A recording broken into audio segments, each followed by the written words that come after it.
teman-teman. Assalamualaikum warahmatullahi wabarakatuh. Salam sejahtera.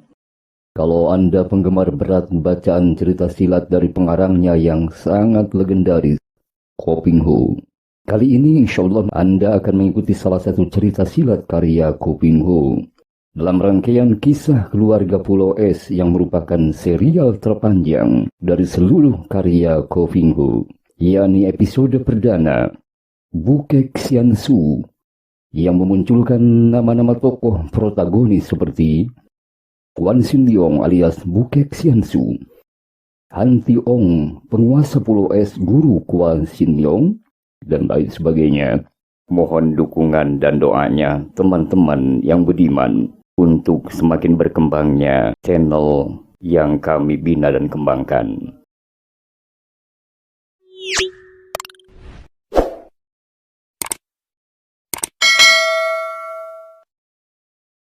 Terima kasih atas atensi teman-teman.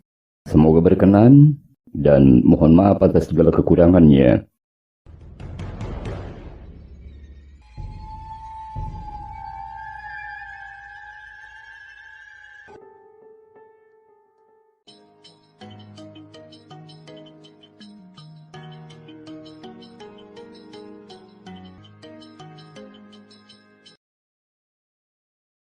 Teman-teman cerita silat yang budiman,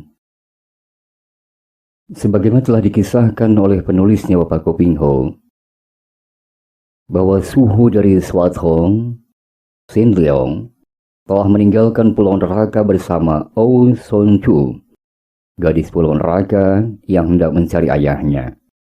Alasan mencari ayahnya sebenarnya merupakan alasan yang dicari-cari saja oleh Oh Kong Ek, Ketua Pulau Neraka, karena putranya Oh Singkok, ayah kandung Xuan Chu, telah menghilang selama belasan tahun, tak pernah kembali, dan tidak pula ada kabarnya, sehingga menimbulkan sebuah dugaan besar bahwa Oh Xianko telah tiada. Akhirnya penulis menuturkan bahwa alasan sebenarnya daripada Oh Kong Ek agar cucunya bersama keluar dari Pulau Neraka bersama Xin Leong, karena sebenarnya dia ingin agar cucunya dapat berjodoh dengan Xin Leong. Baiklah, teman-teman yang budiman, mari kita teruskan ke jilid yang ke-12. Mohon maaf atas segala kekurangannya.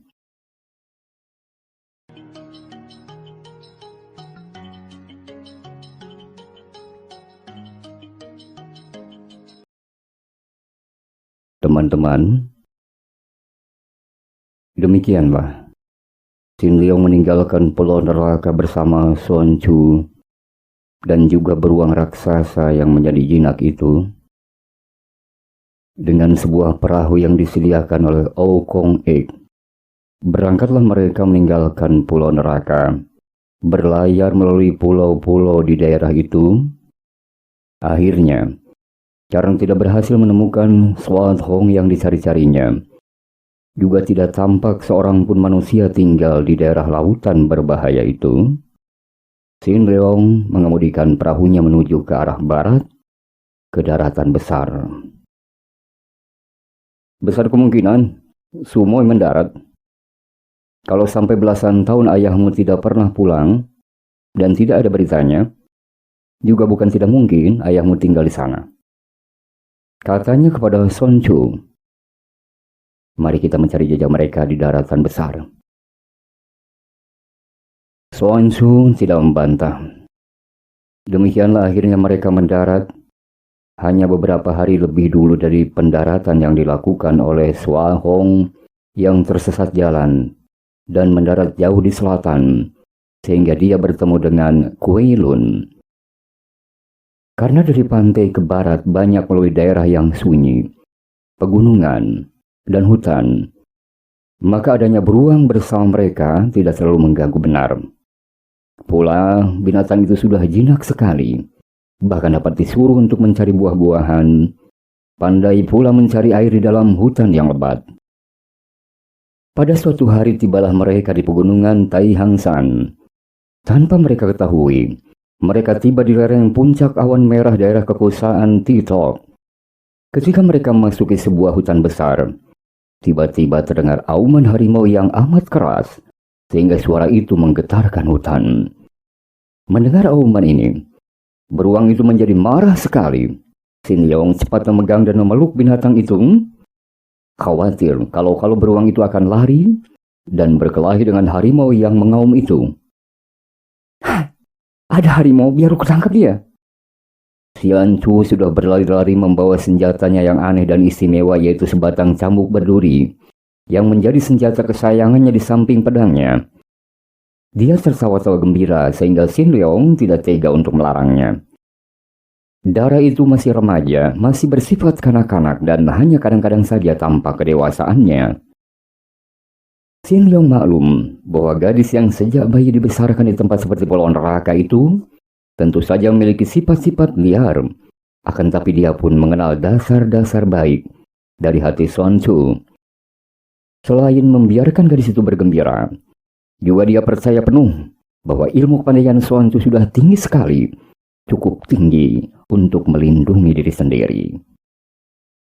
Xuan Chu berlari cepat sekali dan ketika berlari ini timbullah kegembiraan yang luar biasa di dalam hatinya. Di depan Sin Leong, dia selalu harus menekan perasaannya karena sikap pemuda itu sungguh penuh wibawa dan membuat dia tunduk, takut, dan hormat seolah-olah pemuda itu menjadi pengganti kakeknya. Akan tapi sungguhnya, sejak dia meninggalkan Pulau Neraka, ada perasaan gembira yang disembunyikannya dan baru sekarang dia memperoleh kesempatan untuk melepaskan kegembiraannya yang meluap-luap. Ingin dia bersorak gembira kalau saja tidak takut terdengar oleh Sin Leong. Maka kegembiraannya itu disalurkan lewat kedua kakinya yang berloncatan dan berlari-lari menuju ke arah suara harimau yang mengaum. Teman-teman, karena auman harimau itu keras sekali, mudah saja bagi Xuan Chu untuk menuju ke tempat itu. Akhirnya dia melihat seekor harimau yang amat besar dan kuat, berbulu indah sekali. Loreng-loreng hitam kuning sedang berdiri, memandang ke arah seorang laki-laki tua yang berdiri ketakutan. Harimau itu membuka-buka moncongnya, seperti seorang anak kecil yang menggoda kakek itu. Menakut-nakutinya, kadang-kadang mengaum. Tiap kali harimau itu mengaum, kedua kaki orang itu menggigil. Kakek itu mencoba untuk bersembunyi di belakang sebatang pohon sambil berkata dengan suara yang terputus-putus. Kakak harimau yang baik, saya Asiong, pedagang kayu bakar. Hendak mengirim kayu bakar kepada Lo Eng Hong. Harap jangan mengganggu saya. Harimau itu sebetulnya adalah harimau peliharaan Tetok. Biasanya dia dikurung dalam kerangkeng dan hanya pada waktu-waktu tertentu saja dibiarkan berkeliaran di hutan. Agaknya penjaga harimau pada hari itu terlupa, sehingga harimau itu tetap berkeliaran pada waktu Asiong sedang mengirim kayu bakar ke puncak awan merah. Asiong adalah seorang di antara pedagang-pedagang kayu bakar yang suka menjual kayu bakar di tempat itu.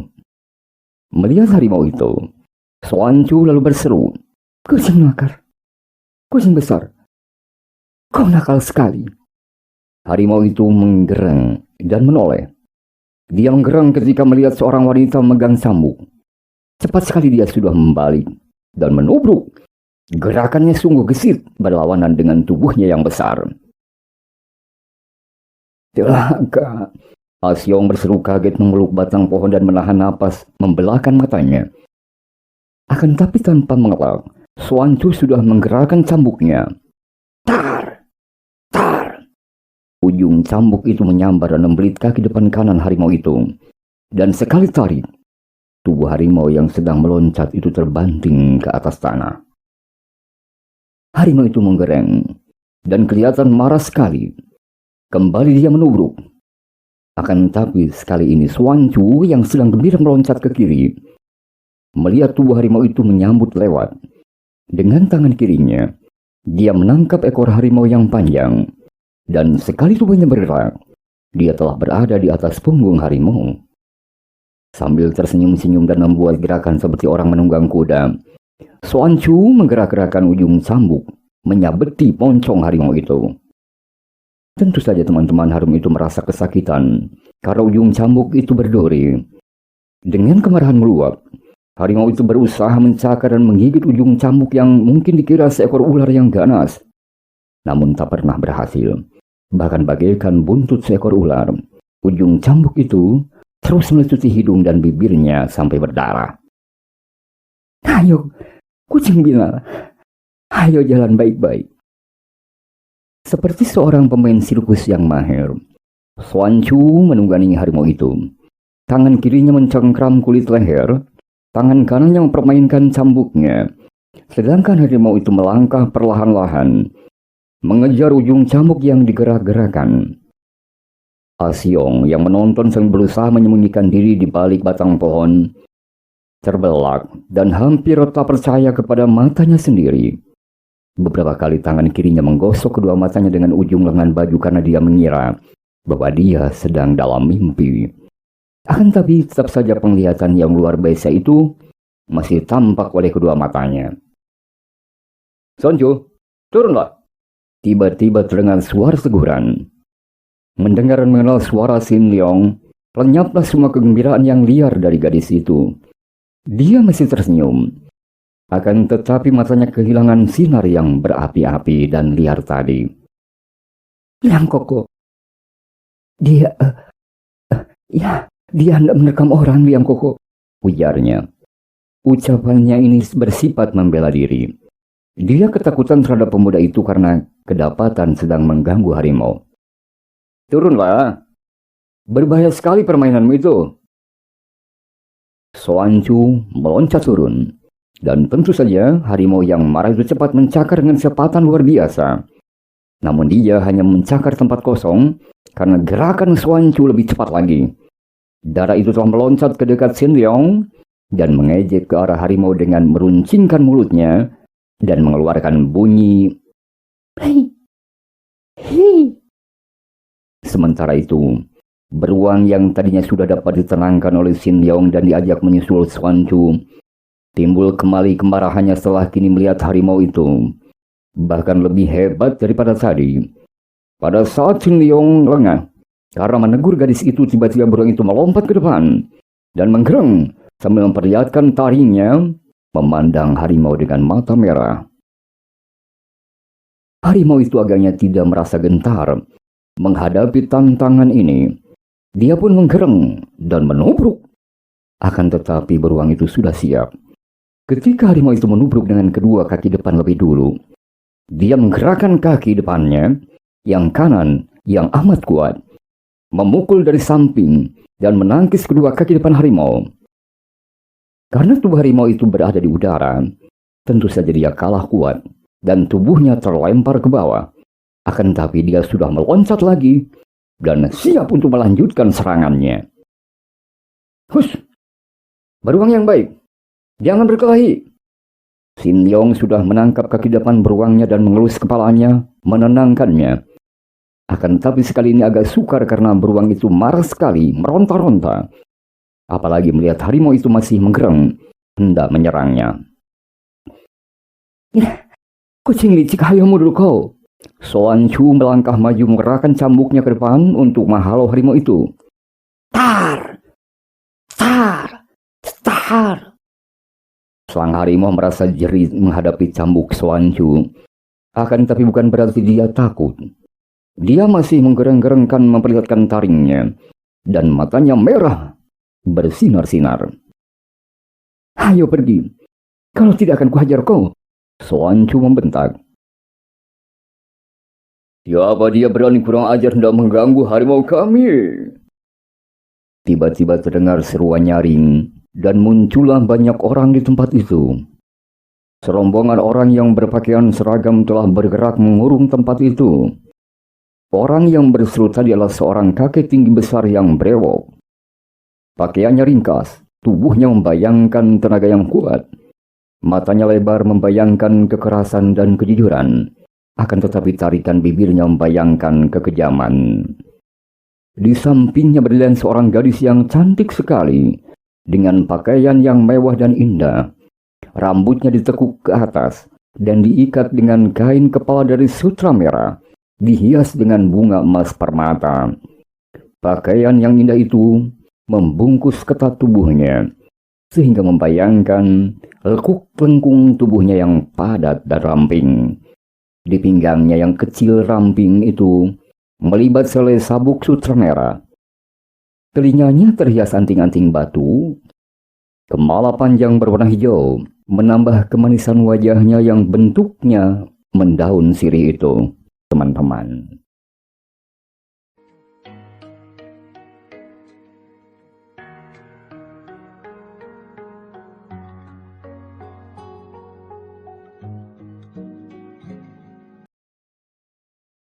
Teman-teman, Sin Leong cepat menjura dengan hormat.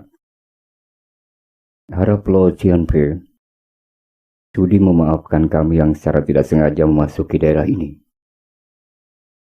kata Sin Leong dengan halus sambil memenggangi kaki depan beruangnya. Kakek itu memandang tajam.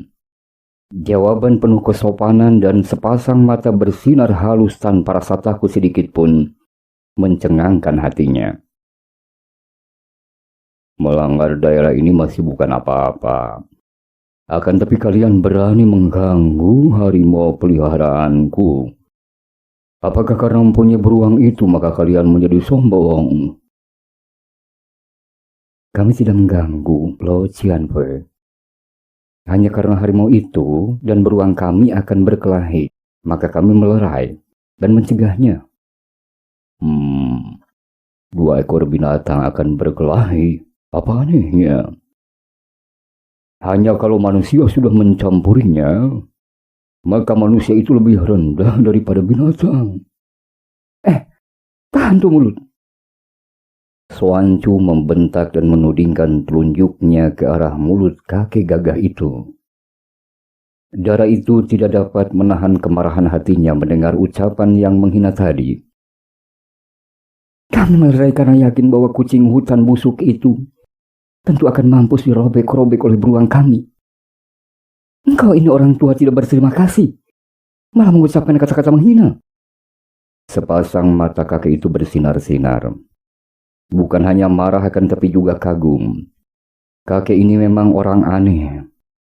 Melihat keberanian orang, apalagi seorang darah muda seperti Xuan Chu, yang pada saat itu muncul kembali sifat liarnya karena marah, dia kagum bukan main. Kakek ini adalah Xiang Kuan Hou yang terkenal dengan julukan Tetok atau racun bumi. Ia seorang gagah yang jujur dan bersikap terbuka, maka perangainya kasar sekali. Dan kalau dia sudah marah, kejamnya melebihi harimau peliharaannya.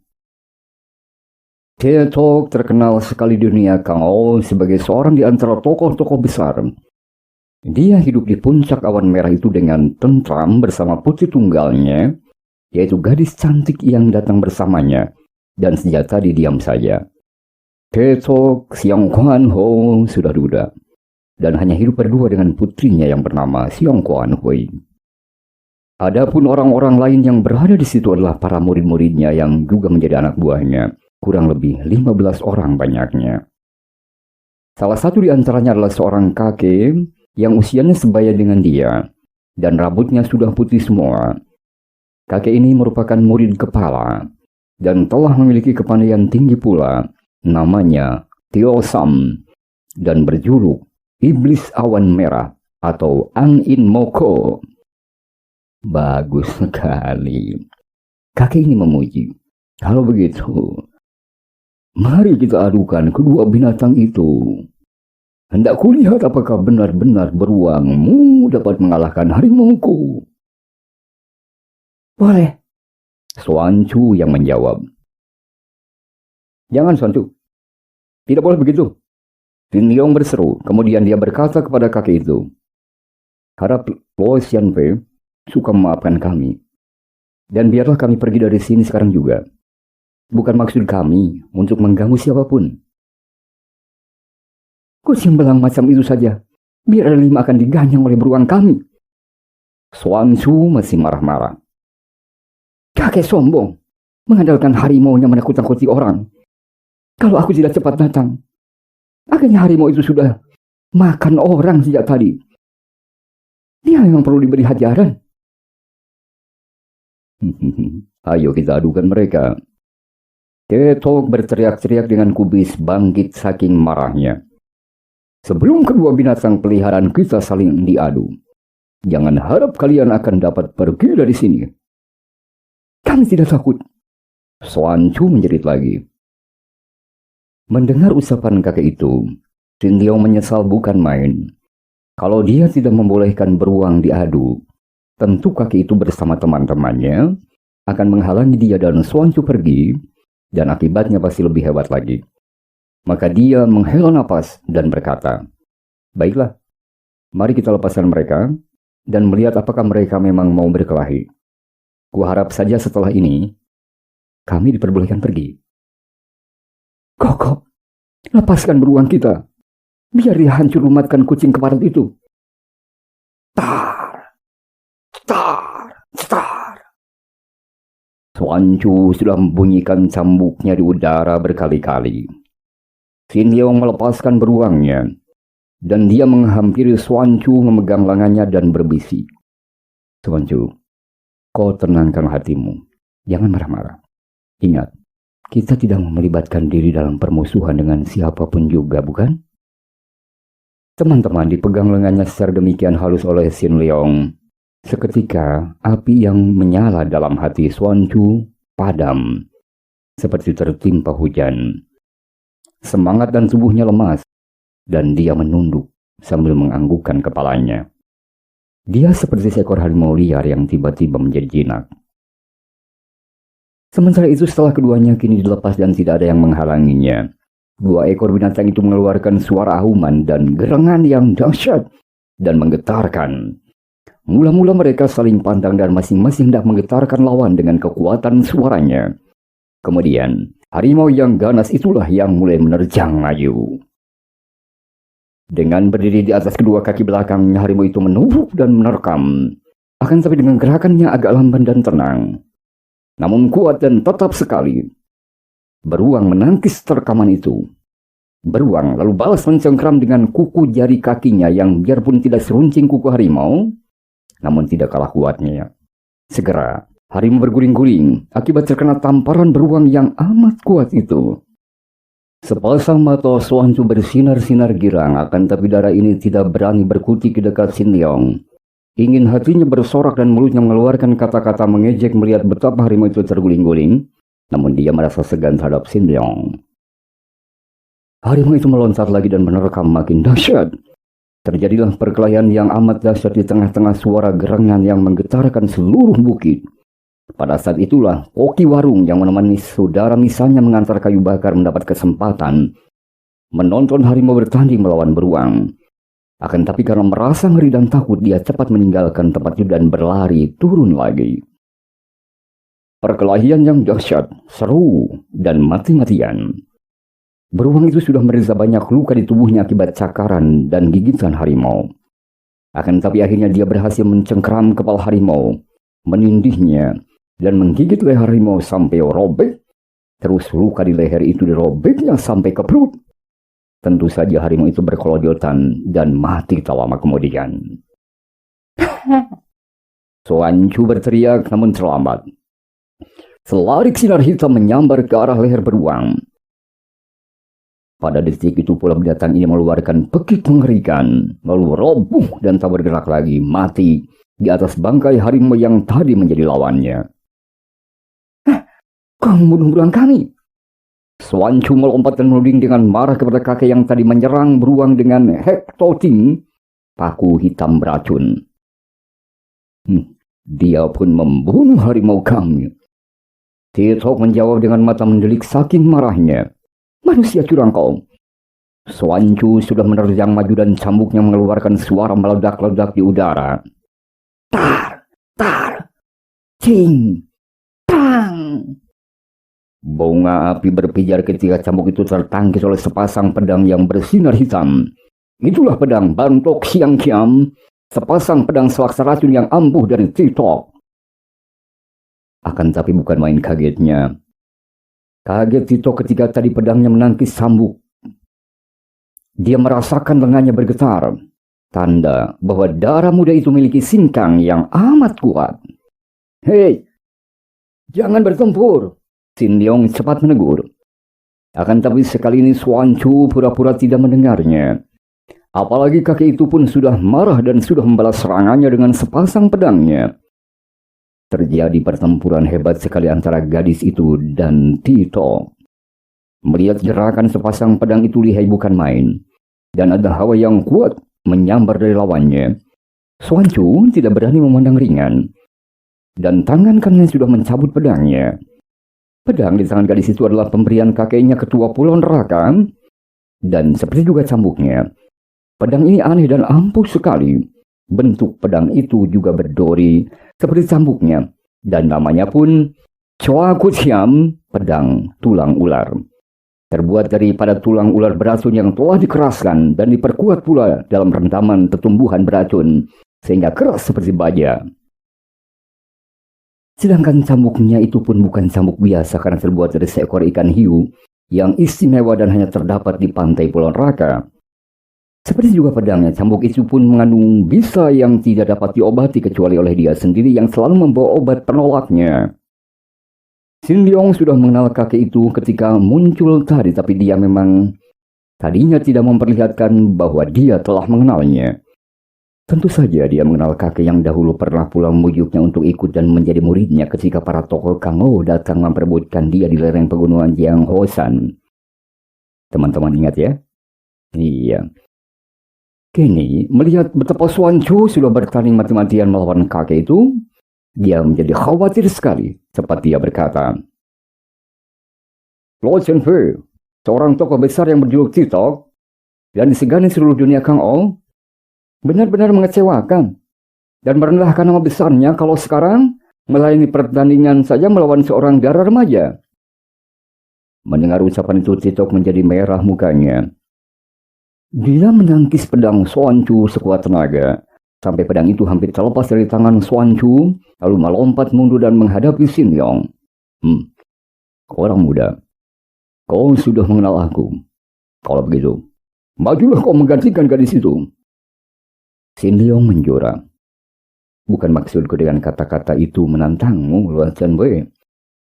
Saya hanya hendak mengatakan bahwa kami berdua sama sekali datang bukan untuk bertanding." "Oh, tapi kalian datang dan mengakibatkan harimau peliharaan kami mati. Kalau kalian tidak datang langsung, mana bisa harimau kami mati?" "Dia mampus karena kalah dalam pertandingan yang adil," Xuan Chu membentak. Akan tetapi menjadi tenang kembali karena Sin Leong mendekatinya dan minta gadis itu menyimpan pedang dan cambuknya kembali. "Siang Kohan Lian Chun Pui, memang kami akui bahwa harimau peliharaan Lo Chiapue mati karena buruan kami. Akan tetapi Lo Xianpue telah membalas kematian itu dengan membunuh buruan kami. Bukankah itu artinya sudah lunas?" "Oh tidak," Pitok yang masih marah itu membentak. "Biarpun beruangnya sudah mati, akan tetapi pemiliknya belum dihukum." Xuan Chu tak dapat lagi menahan kemarahannya. "Dihukum apa? Kau hendak membunuh kami?" "Tak perlu dibunuh. Pelanggaran ke dalam daerah ini sudah merupakan suatu kesalahan. Dan matinya harimau tidak cukup ditebus dengan kematian beruang. Pemiliknya harus dihukum rangket 100 kali. Itu baru adil." "Keparat." "Xuan Chu," Sin Leong berkata dengan memegang lengan darah itu sehingga Xuan Chu menelan kembali kata-katanya. "Xuan Chu, aku minta kepadamu agar kau sekarang juga meninggalkan tempat ini. Biarkanlah aku yang berurusan dengan Siong Kong Lim Chuen Pui. Kau turunlah dan kau tunggu aku di sini tuh. Mengerti ya?" Xuan Chu mengerutkan alisnya dan matanya memandang ragu.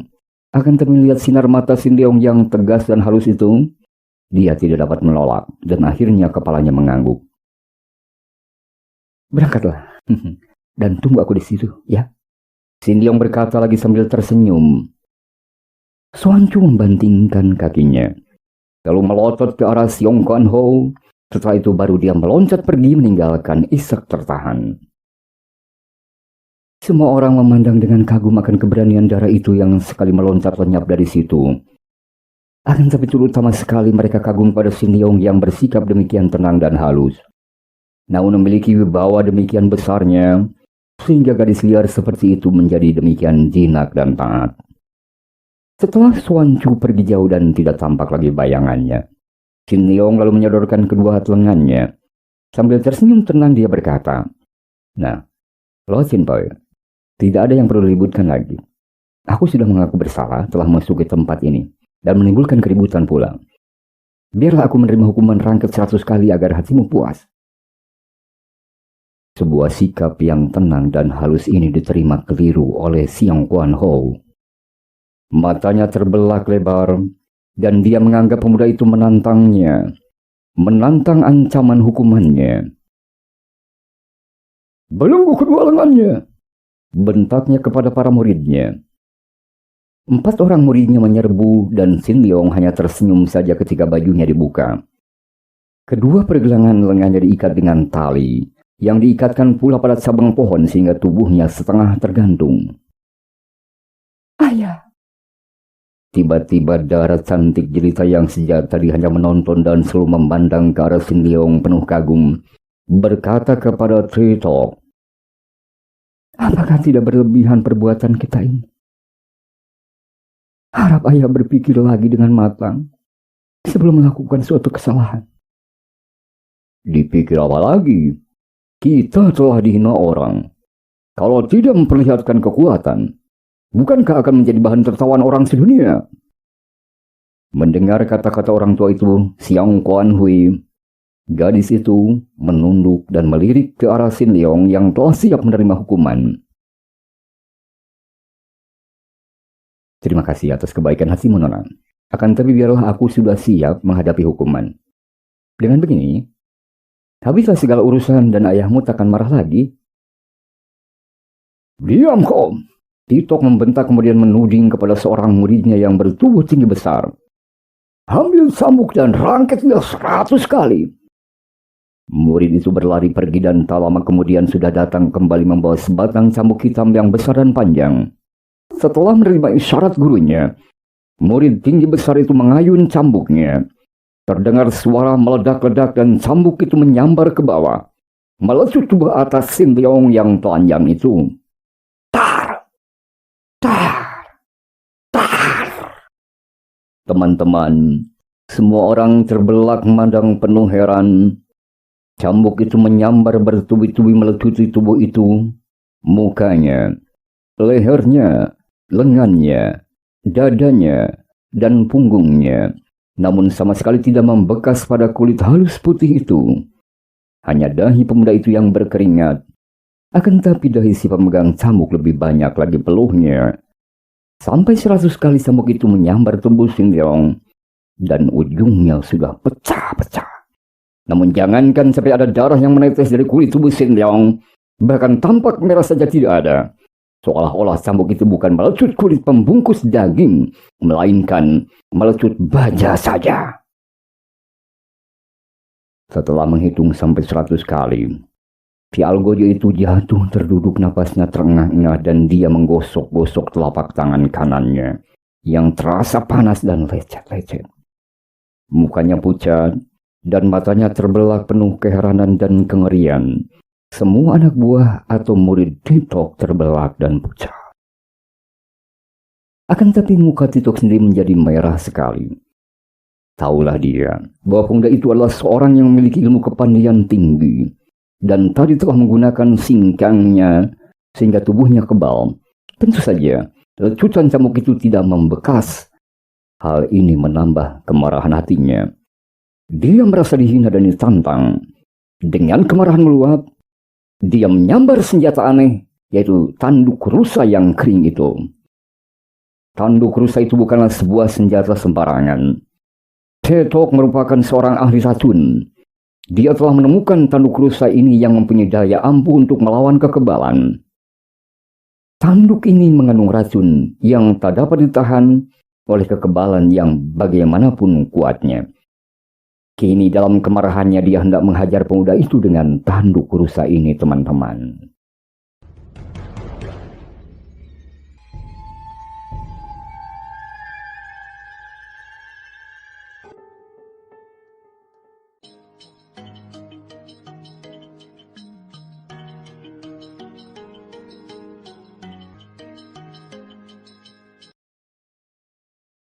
Teman-teman, mari kita lanjutkan serial Bukit Xiansu. Pada saat itulah Sua Hong datang dan mengintai dengan mata terbelah keheranan. Seluruh urat saraf di tubuhnya sudah tegang, dan dia sudah hampir meloncat keluar untuk menolong suhengnya. Namun tiba-tiba dia melihat seorang gadis datang berlari dan berlutut di depan kakek yang memegang senjata tanduk rusa itu. Melihat hal ini, Sua Hong menahan diri dan terus mengintai. Ayah, jangan pukul dia dengan ini. Hui, mundurlah kau.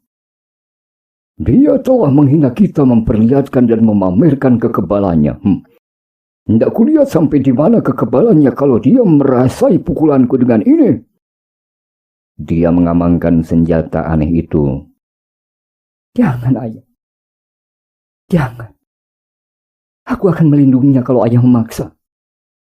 Ayah bersalah. Dia orang gagah yang budiman. Luar biasa.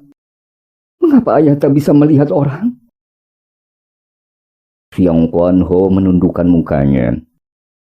Dia melihat wajah putrinya yang pucat, mata yang sayu, dan tampak 2 titik air mata di pipi putrinya. Dia terkejut dan terheran-heran. Kemudian marah sekali. Putrinya telah jatuh cinta kepada pemuda itu. Suaranya penuh geram. Lupakah kau kepada putra Lu San Kilocin? Ayah. Xiong Kuan Hui berseru dan menangis terisak sambil meluk kedua kaki ayahnya. Betapapun bengisnya, Citok yang hanya mempunyai seorang anak itu tentu saja merasa tidak tega kepada anaknya. Hatinya mencair ketika dia melihat putrinya menangis sambil meluk kedua kakinya. Dia menghela napas panjang. Pandang matanya yang ditujukan kepada Sin Leong kini kehilangan kekejaman dan kemarahannya. Hanya terheran dan ragu-ragu. Putrinya mencintai pemuda ini? Seorang pemuda yang amat tampan, pikirnya. Harus diakuinya bahwa biarpun pemuda itu kelihatan halus seperti seorang lemah, namun pemuda itu gagah perkasa, penuh ketenangan dan keberanian. Dan kekebalannya itu pun membuktikan bahwa pemuda ini bukan orang sembarangan. Dia belum melihat putra Lu San Lojin, entah bagaimana setelah dewasa sekarang. Apakah sebaik pemuda ini? Hei, orang muda, siapakah namamu?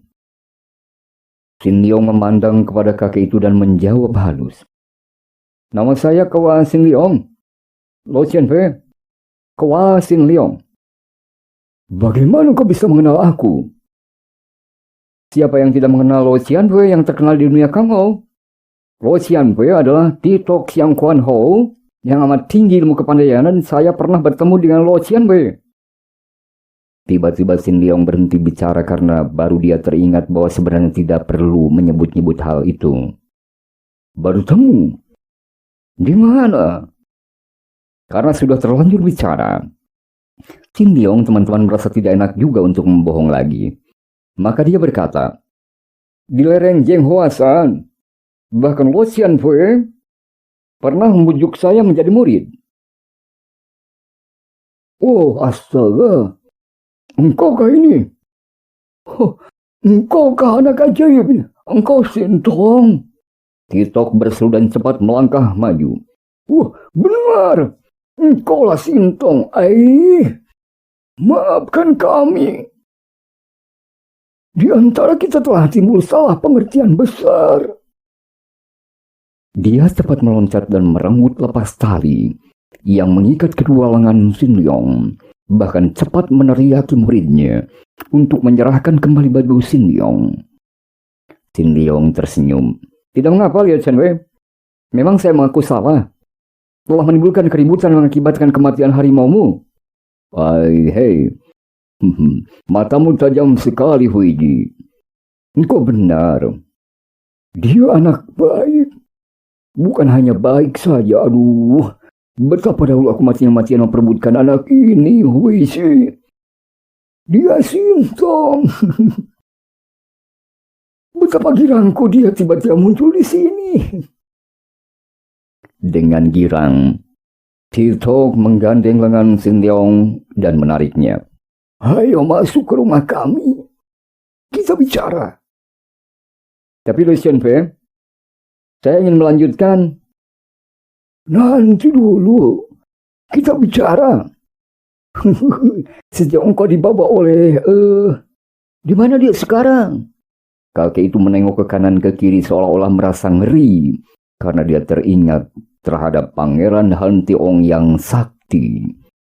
Siapa tahu pangeran yang luar biasa itu tahu-tahu muncul pula di sana. Lo Xianfei, maksudkan suhu?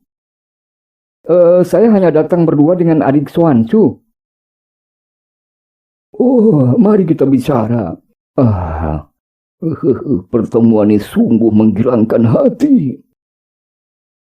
Melihat sikap kakek itu begitu gembira, Sintong tidak tega untuk menolak terus. Urusan telah selesai dengan baik. Dan Xuanzu tentu sedang menanti di dusun di kaki bukit sana. Terlambat sedikit pun tidak mengapa daripada memaksa menolak dan menimbulkan kemarahan kakek yang berangasan ini. Siang Kuan Hui memandang kepada Sintong dengan sepasang mata bersinar-sinar penuh kekaguman. Ketika ayahnya menggandeng pemuda itu dengan tangan kanannya, kemudian tangan kiri ayahnya menggandeng dirinya, dia pun tersenyum dan meronta melepaskan diri karena malu. Kemudian berlari-lari kecil meninggalkan mereka. Huichi, engkau benar, nak. Dia seorang pemuda pilihan, seorang pemuda hebat. Dengan penuh kegembiraan, Tirtok menjamu Sintong. Siapakah nona yang lihai dan berani itu? Dia adalah Lo Xuanzu, seorang sahabat baik saya, Lo Xianfei. Dia sedang mencari ayahnya, dan saya membantunya. Mana dia? Ya, karena dia sahabatmu, dia pun sahabat kami pula. Biar aku menyuruh orang mengundangnya. Tidak usah Lo Xianfei. Wataknya aneh dan keras. Jangan-jangan malah menimbulkan salah paham. Aku suka kepadanya. Sejak pertemuan pertama aku kagum kepada anak itu. Keras, aneh, dan berani. Hebat dia. Hai, Sintong. Lo Xianfei. Nama saya Kua Sintong. Oh, tidak apa. Aku tetap menyebutmu Sintong. Engkau memang anak ajaib. Luar biasa sekali. Apakah engkau telah menjadi murid Pangeran Han Tiong? Sintong mengangguk dan merasa agak gugup. Benar, akan tapi saya dilarang untuk bicara tentang suhu. Aku tahu. Dia bukan manusia biasa. Aku girang sekali bertemu dengan muridnya, apalagi muridnya adalah seorang yang hebat. Engkau Sintong. Kegirangan yang bercampur dengan kekecewaan sebesar gunung. Tiba-tiba, kakek itu meramas cawan araknya. Cawan arak yang terbuat daripada perak itu seperti tanah liat saja. Di dalam kepalanya berubah menjadi perak yang potat-potot, lenyap bentuk cawannya. Sintong terkejut namun tidak berani bertanya. Kakek itu melempar cawan yang sudah tidak keruan ke bawah meja dan berteriak kepada muridnya minta diberi sebuah cawan baru. Kemudian dia berkata, siapa tidak kecewa? Anakku hanya seorang perempuan lagi. Celakanya, dia sudah ditunangkan sejak kecil. Kakek ini memang selalu bicara keras, kasar, dan jujur. Tak pernah mau menyembunyikan sesuatu. Sintong menjadi makin terheran.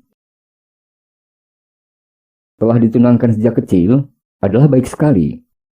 Mengapa celaka Lo Xianfei? Ya, kalau ditunangkan dengan engkau, tentu saja baik sekali. Akan tetapi bukan denganmu, Sintong, dengan orang lain yang tak kunjung datang. Dan karena telah ditunangkan itu, mana mungkin aku dapat mengambil engkau sebagai mantuku. Padahal aku tahu, Huiji suka padamu. Dia jatuh cinta padamu. Anak pintar itu matanya tajam sekali. Tentu saja Sin Leong menjadi terkejut dan malu. Dia menunduk dan tidak berani bicara lagi. Engkau tentu belum bertunangan, bukan? Sin Leong hanya menggelengkan kepalanya. Kalau begitu mudah saja. Engkau menjadi mantuku. Menikah saja dengan Hui Ji. Lo Xianfei, ingatlah bahwa Xiao Chia telah bertunangan. Adapun aku sama sekali tidak mempunyai pikiran untuk menikah. Kakek itu menarik napas panjang. Engkau betul. Memang tidak patut kalau diputuskan begitu saja dari satu pihak. Lusan Loji. Engkau tua bangka sekali, ini benar-benar membuat hatiku kesal. Baru-baru ini aku telah pergi ke sana dan dia bersama putranya itu, juga bersama seorang putrinya. Menurut penuturan penduduk di sekitar Lusan, telah pergi entah kemana. Betapa kesal hatiku. Harap Lo Xianfei menenangkan pikiran. Mungkin mereka sedang mencari Lo Xianfei. Kalau sudah jodoh tentu kelak akan dipertemukan. Kembali kakek itu mengangguk-angguk. Memang dia tertarik dan terkejut sekali setelah mendengar bahwa pemuda yang tadinya akan dibunuhnya itu ternyata adalah Sintong, yang dahulu dibawa oleh Pangeran Han Tiong, tokoh Pulau Es, bukan hanya untuk mencoba menarik pemuda itu menjadi mantunya, akan tapi juga untuk keperluan lain yang amat penting. Dia masih ragu-ragu untuk membicarakan urusan ini, maka dia menanti kesempatan baik dan hendak menjajaki lebih dulu di pihak manakah pemuda ini berdiri. Sementara itu Xiang Kuan Hui merasa malu sekali. Dia sudah mengenal baik watak ayahnya yang kasar dan jujur. Tentu kalau dia ikut masuk ke dalam rumah menemui pemuda itu, ayahnya akan bicara yang bukan-bukan tanpa tedeng aling-aling lagi. Dia merasa malu dan girang bukan main. Tak dapat ia menipu hatinya sendiri. Dia memang telah jatuh cinta kepada pemuda itu. Pemuda yang amat luar biasa, bukan hanya tampan dan gagah, namun memiliki watak yang amat hebat. Belum pernah dia bertemu dengan pemuda segagah itu, begitu halus, begitu budiman, begitu tabah, dan mengalah. Akan tapi juga amat lihai, sehingga 100 kali rangkaian itu tidak membekas sama sekali di kulit tubuhnya yang putih halus, dan padat membayangkan tenaga yang luar biasa. Dia sudah jatuh cinta, dan ayahnya sudah mengetahui akan hal ini. Tentu ayahnya akan bicara terang-terangan kepada pemuda itu. Akan tetapi, bagaimana dengan tunangannya? Teringat hal ini tiba-tiba Xiang Kuan Hui menjadi lemas. Dia duduk bersandar pohon dan termenung, menanggalkan sabuk sutra merah yang melibat pinggangnya. Kiranya sabuk itu hanya sabuk tambahan dan dapat dipergunakan sebagai sapu tangan karena di pinggang itu telah terdapat sabuk lain yang berwarna kuning. Sambil menggigit-gigit ujung sabuk sutra merah, Xiang Kuan Hui termenung. Mukanya sebentar pucat, sebentar merah. Tanda bahwa hatinya kacau tidak keruan oleh jalan pikirannya. Teman-teman yang budiman, darah ini sama sekali tidak tahu bahwa sejak tadi ada bayangan yang mengikutinya. Bayangan seorang gadis lain yang memandangnya dengan sinar mata berapi-api penuh kemarahan. Gadis ini bukan lain adalah Han Shuahong. Tadinya Shuahong mengintai dan hampir saja dia melompat keluar untuk menolong suhengnya. Akan tapi kemunculan Xiang Kuan Hui yang melarang ayahnya menggunakan tanduk rusa memukul Sin Leong membuat dia membatalkan niatnya menolong Sin Leong. Apalagi melihat betapa usaha pertolongan jarak cantik putih kakek berangasan itu berhasil. Hatinya terasa panas sekali, seperti dibakar, dan serta-merta dia merasa benci kepada Xiang Kuan Hui. Kebencian yang membuat dia diam-diam mengikuti darah itu dengan niat untuk membunuhnya. Shuahong sendiri tidak mengerti mengapa dia selalu marah dan tidak senang kalau melihat ada gadis memperlihatkan sikap baik dan mencinta kepada Sin Leong. Dia sendiri tidak tahu bahwa hatinya diamuk cemburu. Melihat Xiang Kuan Hui yang dibayangi itu duduk seorang diri di tempat sunyi, menggigit ujung sabuk merah dengan wajah sebentar pucat sebentar merah, melamun dan kadang-kadang tersenyum manis. Suat Hong merasa perutnya seperti dibakar. Perempuan tak tahu malu, bentaknya.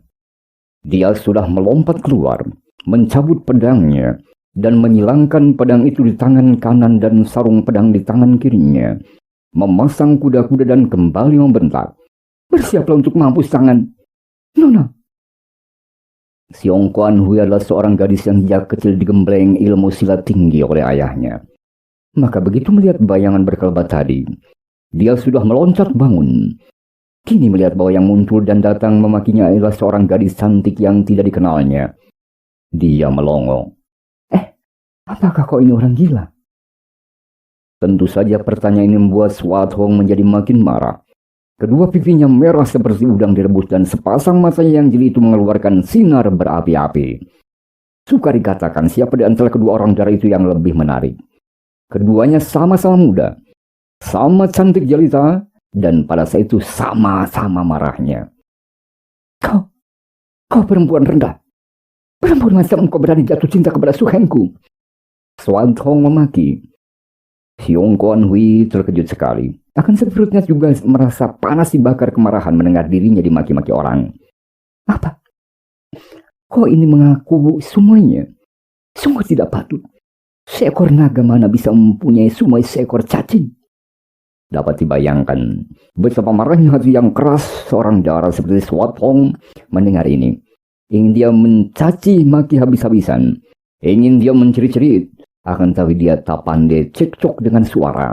Dia hanya mengeluarkan suara melengking nyaring. Dan pedangnya sudah menerjang ke arah dada Siong Kuan Hui. Sing! Fut! Siong Kuan Hui juga mengeluarkan pekik kemarahan. Tubuhnya tiba-tiba mencelat ke atas dan dari atas sabuk sutra merahnya yang tercala senjata yang ampuh itu menyambar ke bawah dengan serangan balasan yang tidak kalah hebat dan berbahayanya. Shoot! Plak! Sarung pedang di tangan kiri Suat Hong berhasil menangkis serangan itu. Suat Hong terkejut juga menyaksikan kelincahan lawan. Tahulah Suat Hong bahwa lawannya tak boleh dipandang ringan dan memiliki gintang yang amat hebat. Maka dia mutar pedangnya dengan kecepatan kilat. Repotlah Siong Kuan Hui menghadapi permainan pedang lawannya yang amat luar biasa itu, teman-teman.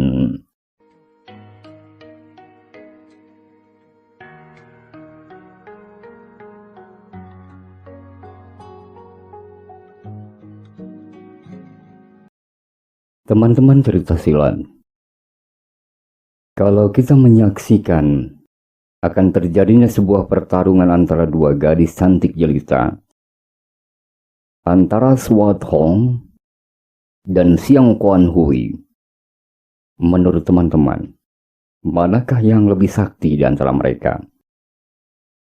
Suat Hong adalah gemblengan dari Pangeran Pulau Es yang sakti. Siong Kuan Hui berilmu tinggi, gemblengan ayahnya Titok. Baik, kita lanjutkan. Sebetulnya tingkat kepandaian Siong Kuan Hui sudah tinggi. Dan pada zaman itu sukar dicari tandingannya. Sebagai putri tunggal, Titok telah menurunkan semua ilmu simpanannya. Dan selain memiliki senjata istimewa berupa sabuk sutra, juga darah ini adalah seorang ahli racun seperti ayahnya. Ayahnya adalah seorang tokoh yang berjuluk racun bumi, tentu saja dia mempelajari pula penggunaan racun-racun yang ampuh. Setelah mendapat kenyataan betapa permainan pedang lawannya benar-benar amat lihai dan berbahaya, tiba-tiba Siong Kuan Hui membentak, dan dari tangan kirinya menyambar sinar-sinar merah. Suat Hong mengeluarkan suara mendengus dari hidung dan mengejek. Sinar pedangnya berkelebatan dan bergulung-gulung, sehingga jarum-jarum merah yang dilepas Siong Kuan Hui secara lihai itu semua dapat dipukul runtuh. Hai! Suat Hong meluncur ke depan. Didahului sinar pedangnya, pedang itu menusuk lalu disambung membabat ke kanan kiri, sedangkan sarung pedangnya masih bergerak menghantam dari atas. Semua jalan keluar seolah-olah telah ditutupnya dan tidak memungkinkan lawan untuk mengelak lagi. Ya! Siong Kuan Hui memekik nyaring. Sabuknya berubah menjadi sebatang benda keras yang diputar-putar melindungi tubuhnya. Pada saat pedang tertangkis, tiba-tiba dari ujung sabuk merah itu menyambar 2 batang paku merah yang meluncur tanpa tersangka-sangka dan dengan cepat sekali meluncur ke arah tenggorokan Xuan Hong. "Hai!" Xuan Hong menjerit.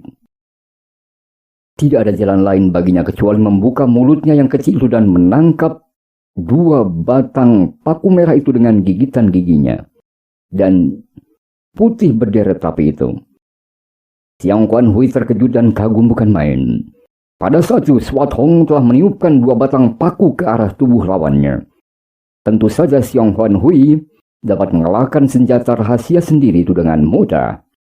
Akan tapi kini Xuan Hong sudah marah sekali. Dan pedangnya bergerak untuk membunuh. Jurus-jurus terhebat dari Pulau Es dimainkannya. Dan tentu saja Xiang Kuan Hui terdesak hebat, teman-teman. Ujung sabuk Xiang Kuan Hui sudah robek, dicium ujung pedang Xuan Hong. "Semai, jangan!" Tiba-tiba terdengar seruan. Xin Leong melompat memasuki lapangan pertandingan, menolak lengan Sumoinya dengan tangan kiri. "Sumoi, syukur kita dapat saling bertemu di sini." Xin Leong berseru girang bukan main. Akan tapi perut Xuan Hong terasa panas saking mendongkolnya. Tadi dia sudah berhasil mendesak lawan, dan belasan jurus lagi saja dia tentu akan menang. Siapa tahu Su Hengnya muncul, dan lawannya itu dapat meloncat keluar, dan kini berdiri di belakang kakek yang menjadi ayahnya. "Aku harus membunuhnya!" bentaknya, dan dia hendak melompat ke arah Xiang Kuan Hui. "Cuma, jangan serang orang. Kalau begitu serang kau saja." Dan gadis itu lalu menyerang Xin Leong kalang kabut dengan pedangnya. Sumai, mengapa kau marah-marah?" Xin Leong terpaksa mengelak dengan berlompatan ke sana sini karena sambaran pedang di tangan sumoinya itu bukan main-main. "Kenapa kau membelanya? Kenapa?" Xuan Hong berkata perlahan dan menyerang terus tanpa memperdulikan seruan Su Hengnya. Teman-teman, pada saat itu tampak 2 sosok bayangan berkelebat, dan tahu-tahu di situ telah berdiri Kuai Lun dan Xuan Chu. Bagaimana 2 orang muda itu dapat datang bersama? Telah kita ketahui bahwa Xuan Chu disuruh pergi oleh Xin Leong, karena gadis ini amat taat kepada Xin Leong. Dengan hati berat dia meninggalkan puncak itu hendak turun ke dusun kembali.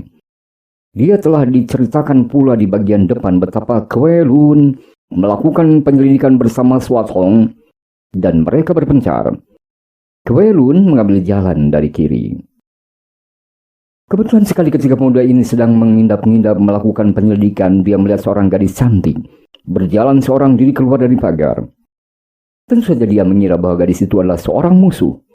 Timbul dalam pikirannya untuk menangkap gadis ini dan memaksanya mengaku apa yang telah terjadi di sebelah dalam. Hal ini akan lebih mudahkan penyelidikannya daripada menyelidiki dari luar tak berketentuan. Dengan pikiran ini, Kuai Lun tiba-tiba meloncat keluar dari tempat persembunyiannya, dan langsung dia menubruk dan memeluk Xuan Chu. Dapat dibayangkan betapa marahnya darah ini ketika tiba-tiba ada seorang laki-laki keluar dari semak-semak, dan dengan gerakan secepat kilat menyergap dan memeluknya. Tentu saja dia mengira bahwa ini tentulah anak buah Tito yang hendak menangkapnya atau hendak berkurang ajar. "Setan kepala jahanam terkutuk!" bentaknya, dan dia mengerahkan tenaganya, meronta dan menggerakkan kaki tangannya, menyepak dan menampar. Plak! Plak! Plak! Wah, galak benar. Kuai Lun kewalahan dan terpaksa melepaskan rangkulannya, karena tulang kering kakinya kena ditendang, pipinya dicakar dan dagunya ditampar. Kini mereka berhadapan dan saling pandang. Keduanya kelihatan tertegun karena sama-sama tidak menyangka, Kuai Lun sama sekali tidak menyangka bahwa yang ditangkapnya tadi dipeluknya karena disangkanya seorang pelayan wanita, kiranya adalah seorang dara remaja yang cantik jelita. Sedangkan Xuan Chu yang terkejut melihat seorang pemuda yang begitu tampan, gagah perkasa. Sejenak keduanya saling pandang. Sesaat kemudian timbul kegalakan Xuan Chu yang menjadi marah. Dia memang sudah mendongkol disuruh pergi oleh Xin Leong. Hatinya gelisah memikirkan Sin Leong, biarpun dia yakin pemuda itu akan mampu menjaga dirinya. Kini ada orang yang betapa gagahnya pun, namun telah berkurang ajar. Setan alas, siapa engkau? Tentu kaki tangan Titok. Benar, tidak menampak aku. Kepala jahanam engkau sudah bosan hidup. Tar, tar, tar. Cambuk buntut ikan hiu itu sudah meledak-ledak di atas kepala Kwing Lun. Xuan Chu mengira bahwa sekali serang saja kepala pemuda gagah itu tentu akan pecah. Seberapa hebat sih kepandaian anak buah Titok. Akan tetapi betapa herannya ketika dia melihat pemuda itu tinggi besar itu dapat mengelak dengan amat cepatnya. Bahkan telapak tangan pemuda itu berhasil menepuk lengannya yang memegang cambuk. Plak!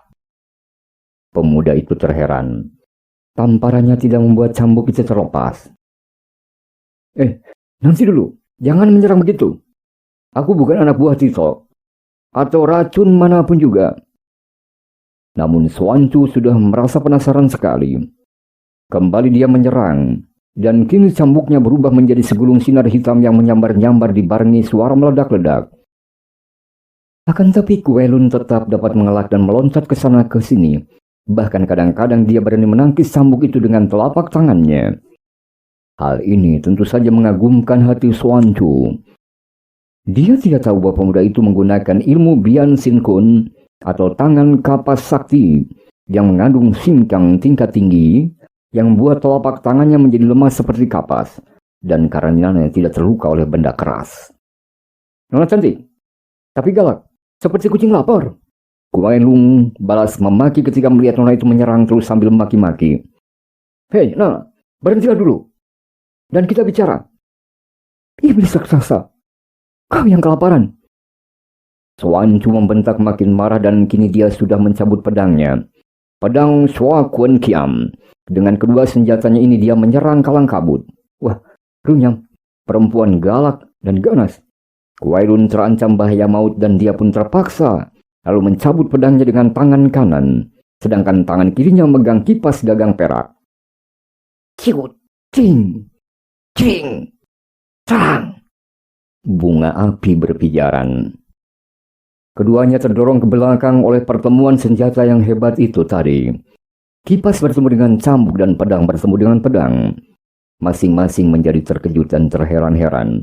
Tenaga sinkang mereka seimbang. Bagus, mari kita bertanding sampai selaksa jurus. Xuan Chu sudah menerjang lagi. Tang! Tang! Kembali Kwing Lun menangkis sekuatnya dan mereka terdorong mundur. Sombongnya, manusia mana kuat bertanding sampai selaksa jurus? Makan waktu berapa bulan? Tunggu dulu. Hei, mengapa kau marah-marah padaku seperti orang kebakaran jenggot? Ngaco. Jenggotmu yang kebakaran. Kau bikin aku bingung. Benar kau tidak berjenggot. Kenapa kau marah-marah? Dan kau lihai bukan main. Senjatamu mengerikan. Cerewet. Xuan Chu sudah tidak menerjang lagi. Sekarang terdorong oleh rasa penasaran bahwa dia tidak mampu mengalahkan pemuda ini. Nanti dulu. Kita bicara dulu. Baru kita bertanding selaksa. 100 jurus saja. Aku salah menduga. Kukira aku tadi seorang pelayan di sini. Menghina kamu ya? Orang macam aku ini pelayan. Kalau kau baru pantaslah menjadi jongos lah. Atau jagal babi. Maafkanlah Nona. Aku tadi melihat dari jauh, aku sedang menyelidiki. Wah, celaka. Kau tentu putri Titok ya? Kwing Lun terkejut dan menyesali kebodohannya. Mengapa dia tidak menduganya lebih dulu? Siapa lagi kalau bukan putri Titok yang begini lihai? Aku bukan anak racun bumi. Bukan pula anak racun bau. Aku malah musuhnya. Wah, benarkah? Kalau begitu kita cocok. Aku pun sedang melakukan penyelidikan. Aku mendengar ada beruang diadu dengan harimau. Pemilik beruang itu adalah sahabatku. Maksudku sahabatnya sahabatku. Xuan Chu menjadi bingung teman-teman. Hah, bicaramu seperti orang sinting. Memang betul, sahabatnya, malah suhengnya sahabatku. Kau siapa? Aku baru saja meninggalkan pemilik beruang itu yang menjadi sahabat bayiku. Teman-teman dengan singkat Xuan Chu menuturkan betapa Sin Leong mengalah dan malah menyuruh dia pergi dan ingin menerima hukuman. Wah, kenapa kau sudah begini besar masih begini tolol? Siapa? Siapa tolol? Xuan Chu melangkah maju dan sepasang senjatanya sudah menggetar di tangannya. Siapa lagi kalau bukan kau? Mengapa kau meninggalkan sahabatmu itu menghadapi hukuman? Kau tidak tahu siapa itu Titok Xiong Kan Ho? Dari julukannya saja, sudah mudah kita ketahui. Dia itu racun bumi, kejamnya bukan main. Sahabatmu itu, Su Heng sahabatku. Dia adalah pemilik beruang. Tentu dia akan dibunuhnya. Apa? Wajah Xuan Chu menjadi pucat pasi. Celaka. Oh, ayo cepat kita ke sana, yuk. Barangkali belum selamat, yuk. Demikianlah teman-teman. Kedua orang itu seperti berlomba lari saja, cepat lari kembali ke puncak, dan mereka tiba di tempat yang tepat di mana mereka melihat Swat Hong sedang menyerang kalang kabut kepada Sin Leong yang mengelak ke sana sini. Ketika itu, Kuai Lun melihat sahabatnya menerjang seorang pemuda dengan mati-matian. Dia mendapat kenyataan betapa pemuda itu lihai bukan main. Biarpun bertangan kosong, namun pedang di tangan Swat Hong sama sekali tidak pernah menyentuhnya. Dia sudah menggerakkan pedang dari kipasnya, meloncat maju sambil membentak. Hei, berani kau menghina Hong Moi? Trang, cing. Kuai Lun terdorong ke belakang dan matanya terbelalak melihat bahwa yang menangkisnya adalah sepasang senjata di tangan. Xuan Chu yang mendelik dan memaki. Kerbau tolol. Berani kau mencampur urusan Leong Koko? Setelah berkata demikian, Xuan Chu menyerang kalang kabut dan kembali mereka saling serang dengan serunya. Melihat hal ini, otomatis Swat Hong menghentikan serangannya dan Sin Leong juga sudah meloncat ke belakang. Hei, jangan bertempur. Xuan Chu, mundurlah kau. Seru Sin Leong. Leong kok. Biarkan aku bertempur dengan gajah ini sampai selaksa. 100 jurus. Kuai Koko, mundur orang sendiri. Hah? Orang sendiri? Dia ini? Hah? Kuai Lun juga terkejut dan terheran-heran. Sementara memandang kepada Sin Leong lalu kepada Xuan Chu. Kuai Koko, inilah Su Hengku yang kucari-cari. Swat Hong memperkenalkan. Akan tapi, mengapa kau menyerangnya? Sin Leong cepat berkata, saudara yang gagah, Sumoiku ini memang kalau lama tidak bertemu, lalu ingin mengajakku berlatih. Mendengar jawaban ini, merah wajah Swat Hong. Setelah ketahuan oleh semua orang betapa dia marah-marah dan menyerang suhengnya sendiri, baru dia teringat dan menjadi malu. Sementara itu dapat dibayangkan betapa kaget dan sedihnya hati Xiong Kuan Hui ketika itu. Kiranya darah cantik yang amat lihai itu adalah Sumoi dari Kuang Sin Leong. Dan melihat sikapnya, dia dapat menduga bahwa darah yang galak itu cemburu kepadanya. Maka dia sudah melangkah maju dan menjura sambil berkata, harap maafkan. Kiranya Cici adalah Sumoi dari Kuatain Hiang. Sudahlah. Swat Hong berkata malu. Kemudian memperkenalkan kepada suhengnya. Suheng, dia adalah saudara Kuai Lun, murid dari Lam Hai Seng Jin. Kiranya murid majikan Pulau Kura-Kura. Selamat datang.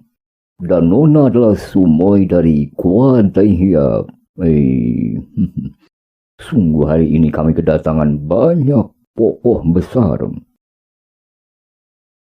Kemudian berkata kepada Xuan Chu yang masih cemberut. Baik sekali Nona sudah datang kembali. Mari orang-orang muda yang gagah perkasa. Marilah kita duduk dan bicara di dalam. Titok Xiong Kan Ho lalu mempersilakan mereka semua memasuki gedungnya. Dia menjamu mereka dengan hidangan mewah. Dibantu oleh putrinya, Xiong Quan Hui yang merasa kagum sekali kepada Suang Hong, akan tapi juga merasa iri hati dan berduka. Tidaklah demikian perasaan Xuan Chu. Memang tak dapat disangka lagi bahwa gadis Pulau Neraka ini amat tertarik kepada Sin Leong yang dianggapnya sebagai seorang pemuda yang luar biasa dan amat mengagumkan hatinya. Akan tetapi selama dalam perjalanan ini Sin Leong jelas memperlihatkan sikap bahwa pemuda itu sama sekali tidak tertarik kepadanya.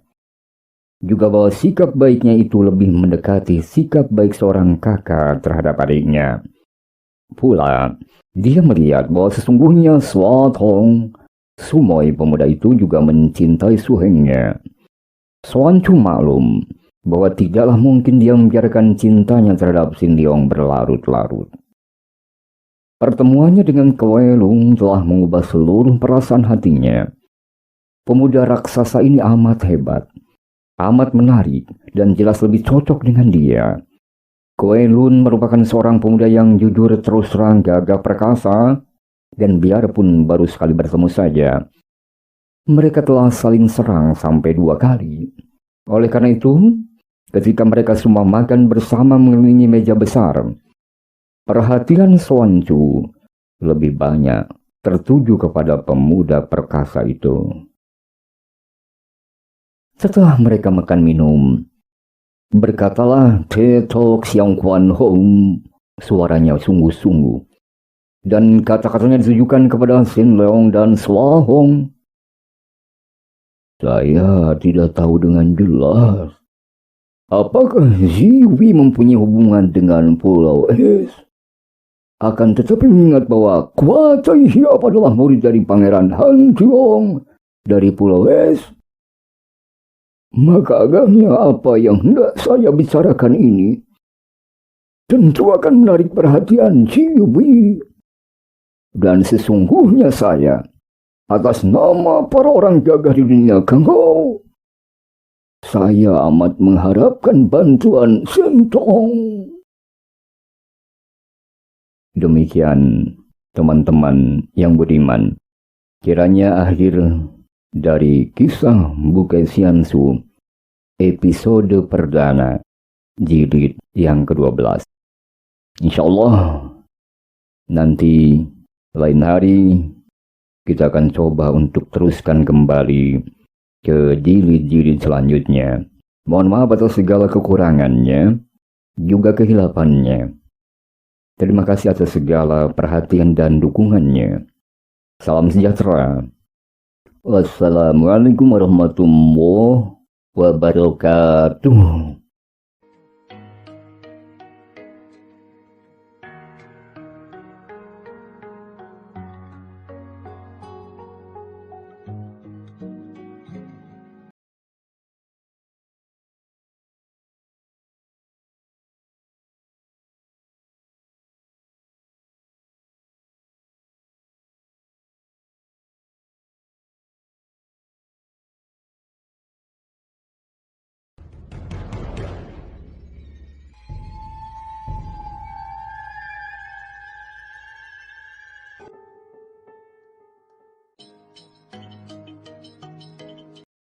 Teman-teman, demikianlah kiranya cerita silat karya Koping Ho dalam rangkaian para pendekar Pulau Es. Tak lupa kami sekali lagi mengajak kepada teman-teman sekalian, mohon doa dan dukungannya untuk perkembangan channel cerita silat, terutama cerita silat yang ditulis oleh Bapak Koping Ho.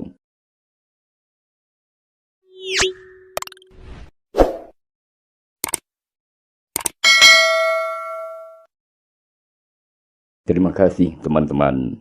Salam sejahtera. Wassalamualaikum warahmatullahi wabarakatuh.